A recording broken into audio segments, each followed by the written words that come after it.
ಬಸವ ಸಂಸ್ಕೃತಿ ಅಂದರೆ ಏನು ನಿಮಗೆಲ್ಲ ಗೊತ್ತಿದೆ. ಸಮಾನತೆ, ಸ್ವಾತಂತ್ರ್ಯ, ಸಹೋದರತ್ವ, ಸರ್ವ ಸಮಾನತೆಯ ಸಾಮಾಜಿಕ ನ್ಯಾಯ, ಸಕಲ ಜೀವಾತ್ಮರಿಗೆ ಲೇಸನ್ನೇ ಬಯಸ್ತಕ್ಕಂತಹ ಸಂಸ್ಕೃತಿಯೇ ಬಸವ ಸಂಸ್ಕೃತಿ. ಅಂಥ ಬಸವ ಸಂಸ್ಕೃತಿ ಯಾತ್ರೆಯು ಬಸವನ ಬಾಗೇವಾಡಿಯಲ್ಲಿ ಪ್ರಾರಂಭವಾಗಿ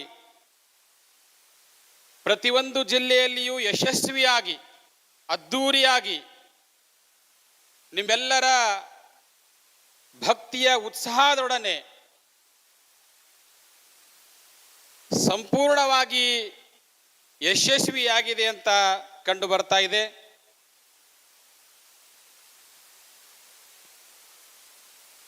ಇಂಥ ಒಂದು ಪರಿಸ್ಥಿತಿಯಲ್ಲಿ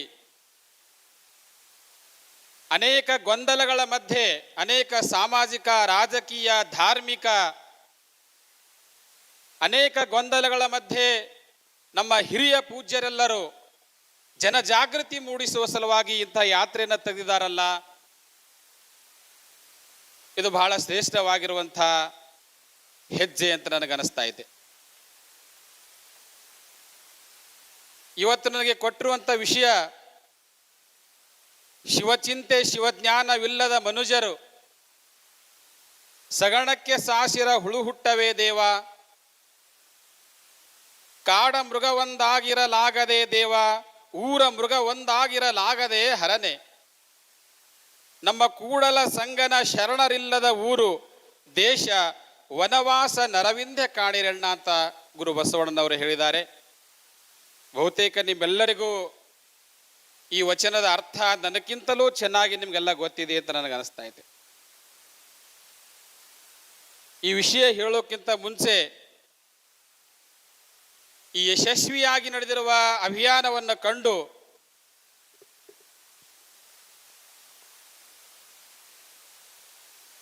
ಕೆಲವು ಅತೃಪ್ತ ಆತ್ಮಗಳು ಕಂಗಾಲಾಗಿ ಕುಂತಿದ್ದಾವೆ.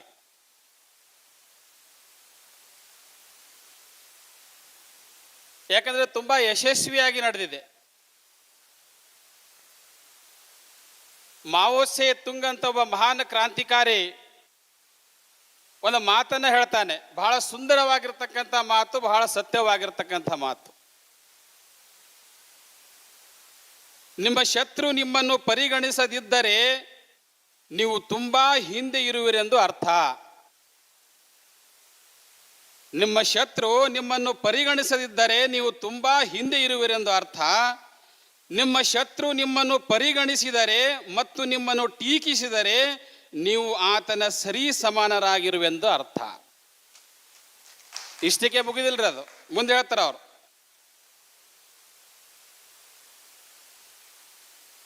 ಆದರೆ ಆ ಶತ್ರು ನಿಮ್ಮ ಮೇಲೆ ಆಕ್ರಮಣ ಮಾಡಿದರೆ ನೀವು ಆ ಶತ್ರುವಿಗಿಂತ ತುಂಬಾ ಮುಂದೆ ಹೋಗಿರುವೆಂದು ಅರ್ಥ.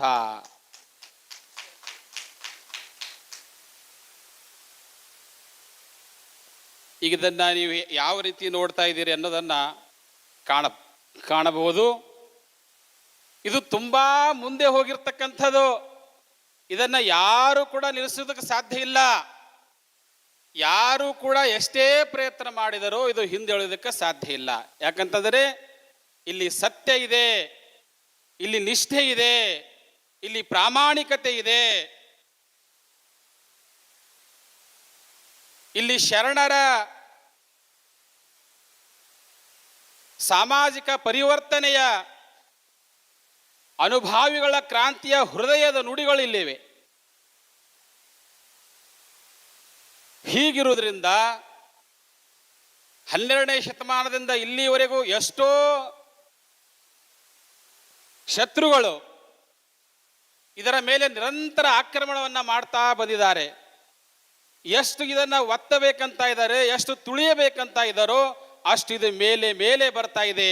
ಇದುವೇ ಬಸವ ಧರ್ಮದ ಒಂದು ಶಕ್ತಿ ಅಂತ ನಮಗನಿಸ್ತಾ ಇದೆ. ಇಲ್ಲಿ 2 ಲಕ್ಷದವರೆಗೆ ಲೋನ್ ಸಿಗುತ್ತೆ ನಿಮಿಷಗಳಲ್ಲಿ. ಟ್ರೂ ಬ್ಯಾಂಕ್ಸ್ನಲ್ಲಿ ಅಪ್ಲೈ ಮಾಡು, ಮನೆಯಲ್ಲಿ ಕೂತಲ್ಲೇ loan process. Use code welcome MMT. Download the MMT app now. ಇನ್ನೊಂದೇನು ವಿಷಯಪ್ಪ ಅಂತಂದರೆ, ಈ ಅಭಿಯಾನದಿಂದ ನಮಗೇನು ಗೊತ್ತಾಗ್ತಾ ಇದೆ ಅಂದರೆ, ನಿಜವಾದ ಬಸವ ಧರ್ಮದ ಶರಣ ತತ್ವದ ಶತ್ರುಗಳು ಯಾರು ಮತ್ತು ಅನುಯಾಯಿಗಳು ಯಾರು ಅಂತಕ್ಕಂಥದ್ದನ್ನು ಸ್ಪಷ್ಟವಾಗ್ತಾ ಇದೆ. ಅದಕ್ಕೆ ಒಬ್ರು ಹೇಳ್ತಾರೆ, ಒಂದು ಯುದ್ಧವನ್ನು ನಾವು ಗೆದಿಬೇಕಾದರೆ ಮೊದಲು ಏನನ್ನ ಮಾಡಬೇಕಪ್ಪ ಅಂತಂದ್ರೆ, ಐಡೆಂಟಿಫೈ ಯುವರ್ ಎನಿಮಿ. ನಿಮ್ಮ ಶತ್ರುಗಳನ್ನ ಮೊದಲು ಗುರುತಿಸಿ, ಒಂದನೇದು. ಎರಡನೇದು ತಂತ್ರಗಾರಿಕೆ.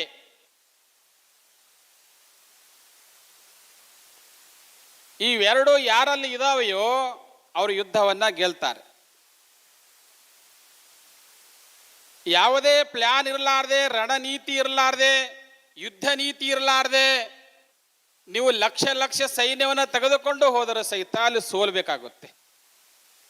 ಒಳ್ಳೆಯ ಸ್ಟ್ರಾಟರ್ಜಿ ಮಾಡಿಕೊಂಡು 1,00,000 ಜನಗಳ ಮುಂದೆ 25,000 ಸೈನಿಕರು ಮಾತ್ರ ಗೆಲ್ತಾರೆ, ಒಳ್ಳೆ ಸ್ಟ್ರಾಟರ್ಜಿ ಇರ್ತಕ್ಕಂಥವ್ರು.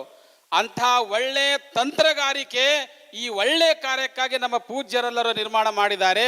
ಅದಕ್ಕಾಗಿದೆ ಯಶಸ್ವಿಯಾಗಿ ಗೆಲ್ಲುತ್ತೆ ಎನ್ನುವಂಥ ಭರವಸೆ ನಮಗೆಲ್ಲ ಇದೆ.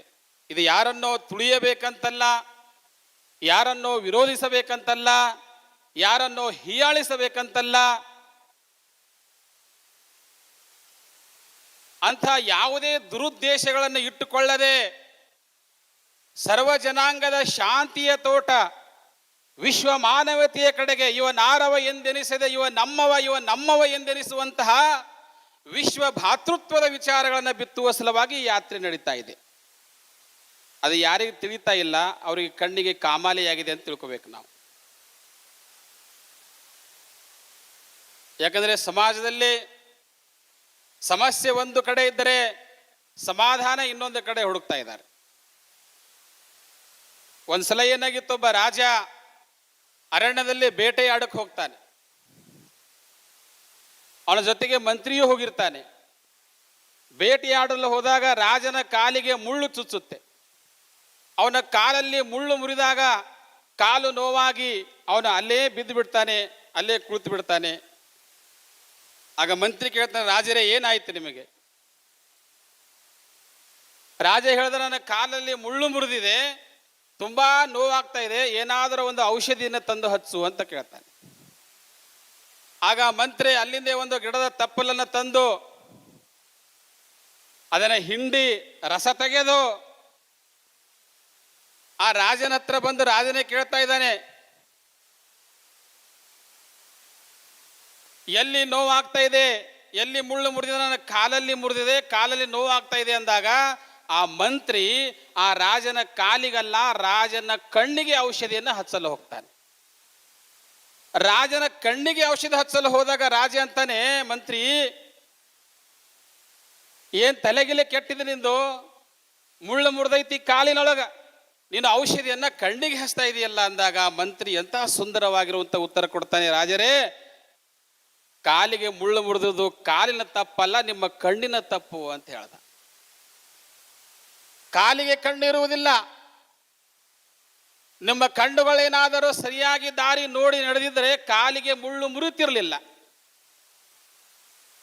ಅದಕ್ಕೆ ಕಾಲಿನ ನೋವು ಕಡಿಮೆ ಮಾಡೋದು ಮುಖ್ಯ ಅಲ್ಲ, ನಿಮ್ಮ ಕಣ್ಣಿನಲ್ಲಿ ಬಂದಿರುವಂಥ ಪೊರೆಯನ್ನ ಹರಿಯುವುದು ಬಹಳ ಮುಖ್ಯದ ಅಂತ ಹೇಳಿದ್ರು. ಇವತ್ತು ನಡೆದಿರುವುದು ಅದೇ ಕೂಡ. ಕಣ್ಣುಗಳು ಮಠಾಧಿಪತಿಗಳು, ಸಮಾಜದ ಧರ್ಮದ ಕಣ್ಣುಗಳು, ರಾಜಕಾರಣಿಗಳು, ಸಮಾಜದ ಮುಖಂಡರು, ಧರ್ಮದ ಕಣ್ಣುಗಳು. ಅದನ್ನು ನಡೀತಕ್ಕಂಥ ಆಚರಣೆ ಮಾಡ್ತಕ್ಕಂಥ ಕಾಲಗಳೆಂದರೆ ನೀವೆಲ್ಲ ಅನುಯಾಯಿಗಳು. ನಿಮ್ಮಲ್ಲಿ ಏನಾದರೂ ತಪ್ಪುಗಳಾದರೆ ನಿಮ್ಮ ತಪ್ಪಲ್ಲದು, ಆ ಕಣ್ಣುಗಳ ತಪ್ಪು. ಕೆಲವರು ಇಲ್ಲ ಸಲ್ಲದ ಮಾತುಗಳನ್ನು ಆಡ್ತಾರೆ, ಯಾಕಂದ್ರೆ ಅವರ ಕಣ್ಣಿನಲ್ಲಿ ದೋಷ ಇದೆ. ಈ ಸಮಾಜದಲ್ಲಿ ಔಷಧಿ ಹಚ್ಚಬೇಕಾದದ್ದು ಕೆಲವು ಮಠಾಧೀಶರ ಕಣ್ಣಿಗೆ, ಕೆಲವು ರಾಜಕಾರಣಿಗಳ ಕಣ್ಣಿಗೆ, ತಮ್ಮ ಸ್ವಾರ್ಥಕ್ಕಾಗಿ ಜನಗಳನ್ನ ದಾರಿ ತಪ್ಪಿಸುವಂತ ಮಾತುಗಳನ್ನ ಆಡ್ತಾರೆ ನೋಡ್ರಿ. ಮೊದಲು ಅವರ ಕಣ್ಣಿಗೆ ಔಷಧಿಯನ್ನು ಹಚ್ಚಬೇಕಾಗುತ್ತೆ, ಕಾಲಿಗಲ್ಲ.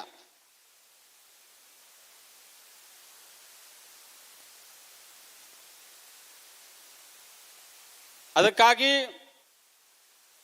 ನಿಜವಾದ ಸಮಸ್ಯೆ ಏನಿದೆ ಅದರ ಸಮಾಧಾನವನ್ನು ಹುಡುಕದೆ ಸಂವಿಧಾನಿಕವಾಗಿ ಜನಗಳಿಗೆ ಎದರಿಂದ ಅವರು ಮೇಲೆ ಹೇಳ್ತಾರೋ ಅನ್ನತಕ್ಕಂಥ ವಿಚಾರವನ್ನು ಬಿಟ್ಟು ಅಸಂವಿಧಾನಿಕವಾಗಿರುವಂತಹ ಮಾತುಗಳನ್ನಾಡ್ತಕ್ಕಂಥವ್ರು, ತಮ್ಮ ಸ್ವಾರ್ಥಕ್ಕಾಗಿ ಜನಗಳ ಮೌಢ್ಯತೆಯನ್ನ ಅಜ್ಞಾನವನ್ನೇ ಬಂಡವಾಳವಾಗಿಸಿಕೊಂಡ ಕೆಲವು ಧರ್ಮದ ಗುರುಗಳು ಇವತ್ತಿನ ದಿನ ಸಮಾಜದ ದಾರಿಯನ್ನು ತಪ್ಪಿಸ್ತಾ ಇದ್ದಾರೆ. ಇಂಥ ಒಂದು ಪರಿಸ್ಥಿತಿಯಲ್ಲಿ ಈ ವಿಚಾರಧಾರೆಯ ಪ್ರಚಾರ ನಡೆರತಕ್ಕಂಥದ್ದು ಬಹಳ ವಾಸ್ತವಿಕವಾಗಿರ್ತಕ್ಕಂತಹ ವಿಷಯ. ಇದು ಬಹಳ ವಾಸ್ತವಿಕವಾಗಿರ್ತಕ್ಕಂಥದ್ದು. ಇದು ಈ ನೆಲಮೂಲದ ಸಂಸ್ಕೃತಿಯನ್ನು ಎತ್ತಿ ಹಿಡಿತಕ್ಕಂಥದ್ದು. ಈ ನೆಲಮೂಲದ ಜನಗಳ ಮೇಲಿರುವಂತಹ ಆರ್ಥಿಕ ಗುಲಾಮಗಿರಿ, ಸಾಮಾಜಿಕ ಗುಲಾಮಗಿರಿ, ಧಾರ್ಮಿಕ ಗುಲಾಮಗಿರಿ, ಮಾನಸಿಕ ಗುಲಾಮಗಿರಿ, ರಾಜಕೀಯ ಗುಲಾಮಗಿರಿಗಳಿಂದ ಮುಕ್ತ ಮಾಡಿಸ್ತಕ್ಕಂತಹ ವಿಚಾರದರೆ ಹೊಂದಿರುವಂತಹ ಲಿಂಗಾಯತ ಧರ್ಮದ ಯಾತ್ರೆ ಇದು ಬಂಧುಗಳೇ.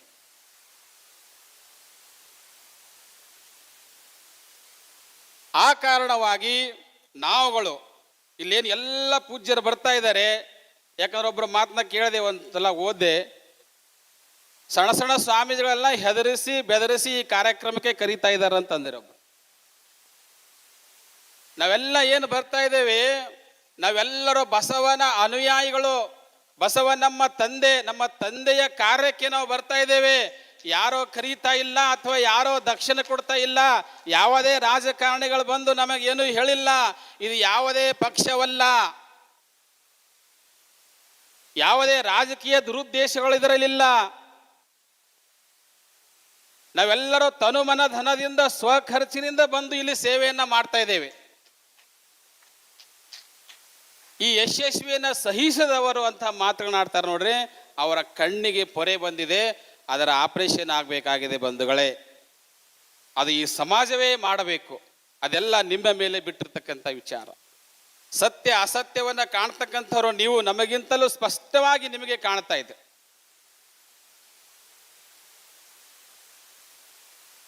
ಅಂಥ ಒಂದು ಈ ಯಾತ್ರೆ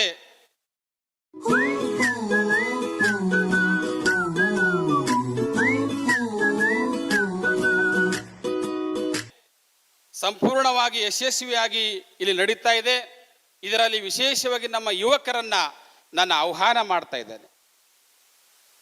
ಶರಣ ಧರ್ಮವನ್ನ, ಬಸವ ಧರ್ಮವನ್ನ ಒಪ್ಪಿಕೊಳ್ತಕ್ಕಂಥವ್ರು ಅಥವಾ ಹೆಸರಿಗೆ ಲಿಂಗಾಯತ ಧರ್ಮದಲ್ಲಿ ಹುಟ್ಟಿರ್ತಕ್ಕಂಥ ಯುವಕರಲ್ಲಿ ಒಂದು ಆಹ್ವಾನ ಏನಪ್ಪ ಅಂತಂದ್ರೆ, ನೀವೆಲ್ಲರೂ ಸಾಮಾನ್ಯರಲ್ಲ, ನೀವು ಶಕ್ತಿಗಳು.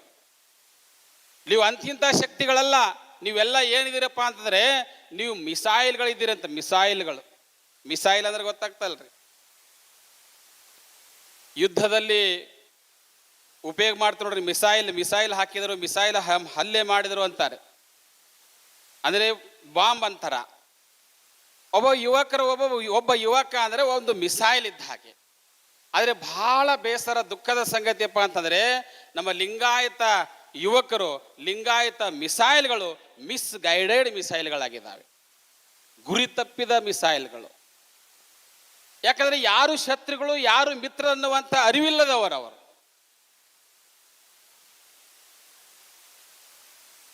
ನಮ್ಮದೇ ಶಕ್ತಿಯನ್ನ ನಮ್ಮ ವಿರುದ್ಧವಾಗಿ ಉಪಯೋಗ ಮಾಡ್ಕೊಳ್ತಾ ಇದ್ದಾರೆ. ದೇಶದ ಭಕ್ತಿ ಹೆಸರಿನ ಮೇಲೆ, ರಾಷ್ಟ್ರೀಯತೆಯ ಹೆಸರಿನ ಮೇಲೆ, ಧರ್ಮದ ಹೆಸರಿನ ಮೇಲೆ. ಇದರಲ್ಲಿ ನಿಮ್ಮ ಭವಿಷ್ಯವಿಲ್ಲ. ಯುವಕರೇ, ನಿಮ್ಮ ಭವಿಷ್ಯವನ್ನ ಹಾಳು ಮಾಡ್ತಾ ಇದ್ದಾರೆ. ನಿಮ್ಮ ಭವಿಷ್ಯ ಹಾಳಪ್ಪ ಅಂದ್ರೆ ಭಾರತದ ಭವಿಷ್ಯ ಹಾಳಾಗ್ತಾ ಇದೆ. ದಯವಿಟ್ಟು ನನ್ನ ಎಲ್ಲ SC ST OBC ಮೈನಾರಿಟಿ ಎಲ್ಲ ಯುವಕರೆಲ್ಲ ಹೇಳ್ತಾ ಇದ್ದೇನೆ ಈ ಮಾತನ್ನ. ನೀವ್ಯಾರು ಕೂಡ ಪಳ್ಳು ರಾಷ್ಟ್ರಭಕ್ತಿಯ, ಕ್ರೌರ್ಯ ಧರ್ಮಭಕ್ತಿಯ, ಧರ್ಮಾಂಧತೆ ಮೌಢ್ಯರಾಗದೆ ಸರ್ವ ಸಮಾನತೆ ಇರುವಂತಹ ಪ್ರೀತಿ ಮಾಡ್ತಕ್ಕಂತಹ ಶರಣರ, ಸಂತರ, ದಾಸರ, ಮಹಾತ್ಮರ ವಿಚಾರಗಳನ್ನು ನೀವು ಇಟ್ಟುಕೊಂಡು ನಡೆದಿರಿ ಅಂತಂದರೆ ನಿಜವಾಗಲೂ ಕೂಡ ನಿಮ್ಮ ಶಕ್ತಿಯ ಸದುಪಯೋಗ ಆಗಿ ಈ ಭಾರತ ಭವ್ಯ ಭಾರತವಾಗ್ತಾ ಇದೆ ಬಂಧುಗಳೇ. ಇವತ್ತು ಯುವಕರ ಕಣ್ಣು ತೆರೆಸ್ತಕ್ಕಂಥದ್ದು ಬಹಳ ಅವಶ್ಯಕತೆ ಇದೆ ಅನ್ನುವಂಥ ಮಾತನ್ನು ಹೇಳಿ, ಈ ಒಂದು ಅಭಿಯಾನದ ಉದ್ದೇಶವೇ ಇದಾಗಿದೆ. ಯುವಕರಲ್ಲಿ ಜಾಗೃತಿ ಮೂಡಿಸುವ ಸಲುವಾಗಿ ನಮ್ಮ ಪೂಜ್ಯರು ದಿನ ಬೆಳಿಗ್ಗೆ 11 ಗಂಟೆಗೆ ಯಾವ ಜಿಲ್ಲೆಗೆ ಹೋಗ್ತಾರೋ ಆ ಜಿಲ್ಲೆಯಲ್ಲಿ ವಿದ್ಯಾರ್ಥಿಗಳನ್ನು ಯುವಕರನ್ನು ಮುಂದಿಟ್ಕೊಂಡು ಅವರ ಹಲವಾರು ಪ್ರಶ್ನೆಗಳಿಗೆ ಉತ್ತರವನ್ನು ಕೊಡ್ತಕ್ಕಂಥ ವಿಚಾರಗಳನ್ನು ಇಲ್ಲಿ ಬಿತ್ತಾ ಇದ್ದಾರೆ, ಅವರನ್ನು ತಯಾರು ಮಾಡ್ತಾ ಇದ್ದಾರೆ. ಯಾಕಂದರೆ ಭಾರತದ ಭವಿಷ್ಯನೇ ಅವರಿದ್ದಾರೆ. ಆ ಭವಿಷ್ಯ ನಿರ್ಮಾಣ ಮಾಡ್ತಕ್ಕಂಥದ್ದು ಲಿಂಗಾಯತರಿಗೆ ರಾಷ್ಟ್ರಭಕ್ತಿ ಯಾರಿಂದಲೂ ಕಲಿಬೇಕಾಗಿರ್ತಕ್ಕಂಥದ್ದಲ್ಲ, ಅದರ ರಕ್ತಗತವಾಗಿ ಬಂದಿರತಕ್ಕಂಥದ್ದು. ಈ ಮಣ್ಣಿನಲ್ಲಿ ಆ ಸ್ವಾತಂತ್ರ್ಯ ಅಡಗಿದೆ. 12ನೇ ಶತಮಾನದಲ್ಲಿ ಬಸವಾದಿ ಶಿವಶರಣರು ಆ ವಿಷಮತೆಯ ವಿರುದ್ಧ ಸಮಾನತೆಯ ಕ್ರಾಂತಿಯನ್ನು ಮಾಡಿ ಆ ಒಂದು ತತ್ವ ಸಿದ್ಧಾಂತ ನಮ್ಮೊಳಗೆ ತುಂಬಿರುವುದರಿಂದ ನಾವು ಯಾರ ಕಡೆಯಿಂದಲೂ ವಿದೇಶಿಗಳ ಕಡೆಯಿಂದ ದೇಶಭಕ್ತಿಯ ಪಾಠ ಕಲಿಯುವುದು ಇದು ತುಂಬ ಅಸಂಬದ್ಧವಾಗಿರ್ತಕ್ಕಂಥ ವಿಚಾರ. ಅದಕ್ಕೆ ನೀವು ಯಾರೂ ಕೂಡ ಬೆನ್ನು ಹತ್ತಬಾರದು ಅನ್ನುವಂಥ ಮಾತನ್ನು ಹೇಳಿ, ಯಾಕಂತಂದರೆ ಒಂದು ಗಿಡಕ್ಕೆ ಏನಾಗಿತ್ತಪ್ಪ ಅಂದರೆ ಬೇಸಿಗೆಯಲ್ಲಿ ಒಂದು ಕತ್ತೆಯನ್ನು ಕಟ್ಟಿದ್ರು. ಒಂದು ಕತ್ತೆಯನ್ನು ಗಿಡಕ್ಕೆ ಕಟ್ಟಿದಾಗ ಒಬ್ಬ ಯುವಕ ಹೋಗಿ ಅದರ ಕಾಲುಗಳನ್ನು ಹಿಡಿತಾನೆ. ಆ ಕತ್ತೆ ಕಾಲುಗಳನ್ನು ಹಿಡಿದಾಗ ಕತ್ತೆ ಏನು ಮಾಡುತ್ತೆ ನಿಮಗೆಲ್ಲ ಗೊತ್ತಿದೆ, ಏನು ಮಾಡುತ್ತೆ ಅದು? ಜಾಡಿಸಿ ಒದ್ದು ಬಿಡ್ತೈತೆ. ಆ ಯುವಕ ಕಾಲು ಹಿಡಿದ ಕೂಡಲೇ ಅವನಿಗೆ ಒದ್ದು ಬಿಡ್ತು. ಆದರೂ ಕೂಡ ಅವನು ಕಾಲು ಬಿಡೋದಕ್ಕೆ ತಯಾರಿಲ್ಲ, ಮತ್ತು ಅದರ ಕಾಲೇ ಹಿಡಿತಾನೆ. ಈ ಕಾಲು ಹಿಡಿದಾಗ ಈ ಕಾಲಿಂದ ಒದಿತು, ಈ ಕಾಲು ಹಿಡಿದಾಗ ಈ ಕಾಲಿಂದ ಒದ್ದು ಏನಾಯಿತು ಅಂತಂದರೆ ಅವನ ಬಾಯಿಯೊಳಗಿರುವಂಥ 32 ಹಲ್ಲುಗಳೆಲ್ಲ ಉದುರಿ ಹೋತು. ಅವನ ಮುಖ ಒಡೆದು ಹೋಯಿತು. ಆದರೂ ಕಾಲು ಬಿಡೋಕ್ಕೆ ತಯಾರಿಲ್ಲ. ಅವ ಶಾಣೆ ಮನುಷ್ಯ ಬಂದಂತ ನಿಂತು, ಅಲ್ಲಪ್ಪ ಎಷ್ಟೊತ್ತನಾಯ್ತು ನಾನು ನೋಡ್ತಾ ಇದ್ದೀನಿ, ನಿನ್ನ ಹಲ್ಲು ಹೋದು ನಿನ್ನ ಮುಖ ಒಡೆದು ಹೋದರೂ ಕೂಡ ಯಾಕೆ ನಿನ್ನ ಕಾಲು ಬಿಡ್ತಾ ಇಲ್ಲ ಅಂದಾಗ ಅವನಂತಾನೆ, ಅದು ಎಷ್ಟು ಸಲ ಒದೀತು ಅನ್ನೋದು ದೊಡ್ಡ ಮಾತಲ್ಲ, ನನ್ನ ಹಲ್ಲುಗಳು ಎಷ್ಟು ಉದುರುದು ಅನ್ನೋದು ದೊಡ್ಡ ಮಾತಲ್ಲ, ಅದು ಅಷ್ಟು ಸಲ ಒದ್ರೂ ಕೂಡ ನಾನು ಅದ್ರ ಕಾಲು ಬಿಟ್ಟಿಲ್ಲ ನೋಡ್ರಿ, ನಾನು ಬಹಳ ಶಕ್ತಿಶಾಲಿ ಇದ್ದೀನಿ ಅಂತ ಹೇಳ್ತಾನೆ. ಇದು ಇಂದಿನ ಪರಿಸ್ಥಿತಿ ಅದಾರೆ ನಮ್ಮ ಯುವಕರು. ರಾಜಕೀಯದಲ್ಲಿ ಕೆಲವು ಸಮಾಜ ಘಾತಕ ಕತ್ತೆಗಳು ಕೂತಿದ್ದಾವೆ, ಯುವಕರು ಅವರ ಕಾಲಗಳನ್ನು ಹಿಡಿದು ಹಾಳಾಗ್ತಾ ಇದ್ದಾರೆ. ಧಾರ್ಮಿಕ ಕ್ಷೇತ್ರಗಳಲ್ಲಿ ಕೆಲವು ಕತ್ತೆಗಳು ಕುಳಿತಿದ್ದಾವೆ, ಯುವಕರನ್ನ ದಾರಿ ತಪ್ಪಿಸುವ ಸಲುವಾಗಿ. ಆದರೂ ಅವರ ಕಾಲಗಳನ್ನು ಇವರು ಬಿಡೋದಕ್ಕೆ ತಯಾರಿಲ್ಲ. ಕುಡಿಸ್ತಾರೆ, ತಿನ್ನಿಸ್ತಾರೆ, ಅಡ್ಡದಾರಿಗೆ ಎಳಿತಾರೆ, ಏನೇನೋ ಮಾಡ್ತಾರೆ. ಎಷ್ಟು ಒದ್ರೂ ಕೂಡ, ಮುಖ ಮುಸುಡಿ ಒಡೆದ್ರೂ ಕೂಡ ಈ ಯುವಕರು ಅವರ ಕಾಲನ್ನು ಬಿಡೋದಕ್ಕೆ ತಯಾರಿಲ್ಲ. ನಿಮಗೇನಾದರೂ ಕಾಲ ಹಿಡಿಬೇಕಾದ್ರೆ ಇಂಥ ಪ್ರಾಮಾಣಿಕತೆಯಿಂದ ಸಮಾಜದ ಪರಿವರ್ತನೆ ಮಾಡುವಂಥ ಪೂಜ್ಯರ ಕಾಲಗಳನ್ನ ಹಿಡೀರಿ. ನಿಮ್ಮ ಮನೆಯೊಳಗೆ ನಿಮ್ಮ ತಂದೆ ತಾಯಿಗಳ ಕಾಲ ಹಿಡೀರಿ. ಬುದ್ಧ, ಬಸವಣ್ಣ, ಮಹಾವೀರರ ಕಾಲಗಳನ್ನ ನೀವು ಹಿಡೀರಿ. 5 से 5 लाख का लोन पाओ मिनटों में और ಬಸವಣ್ಣ, ಮಹಾವೀರರ ಕಾಲಗಳನ್ನ ನೀವು ಹಿಡೀರಿ. ಆದ್ರೆ ಕತ್ತೆಗಳ ಕಾಲ ಹಿಡಿದ್ರೆ ನೀವು ಎಂದೂ ಕೂಡ ಉದ್ಧಾರ ಆಗೋದಿಲ್ಲ ಅನ್ನುವಂಥ ಮಾತನ್ನ ತಿಳಿಸುತ್ತಾ